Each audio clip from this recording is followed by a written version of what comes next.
What was your favourite book when you were a child? It's always very difficult thinking back to one's favourite book as a child because different times were different favourite books.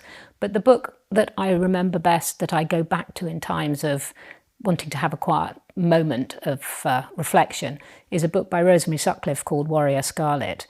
And why it appealed to me is very hard to say. It's about a boy with a withered arm in the Iron Age who can't get his place in the tribe because he can't kill a wolf. I probably read it once a year even now. Even now?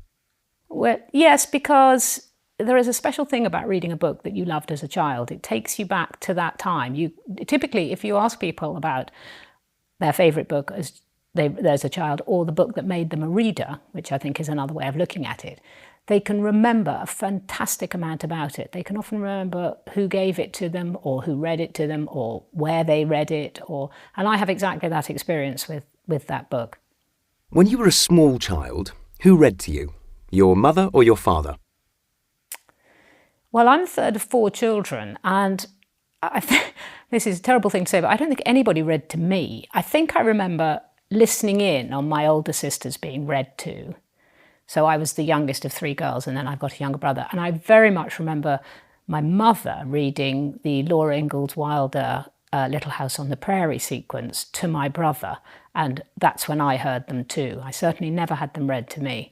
And then my father read me Rumer Godden's Mouse House. And again, this is a very profound memory, probably because he didn't actually very often read aloud. So it's logged in my brain as something that he read to me. And who read to your children, you or your husband? Well, that's interesting, because if I think back to it, I think perhaps because I worked in books and my husband didn't, he seems to have done more of the reading aloud than I did.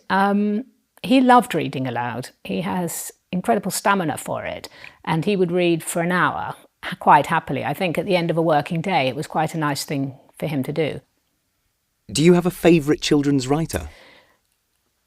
I think my favourite author at the moment is Philip Pullman. I think he gave us a classic book in Northern Lights, the first of his Dark Materials trilogy, which opened up to a very wide range of children what imaginative fiction can be at its best. And there's nothing that Philip has written that isn't interesting, beautifully crafted, surprising, and a story that you reflect on. He raises so many questions, giving openings for children to think. That's the best kind of writing as far as I'm concerned. So if you ask me now of a contemporary writer, he would be the person who I think is the greatest.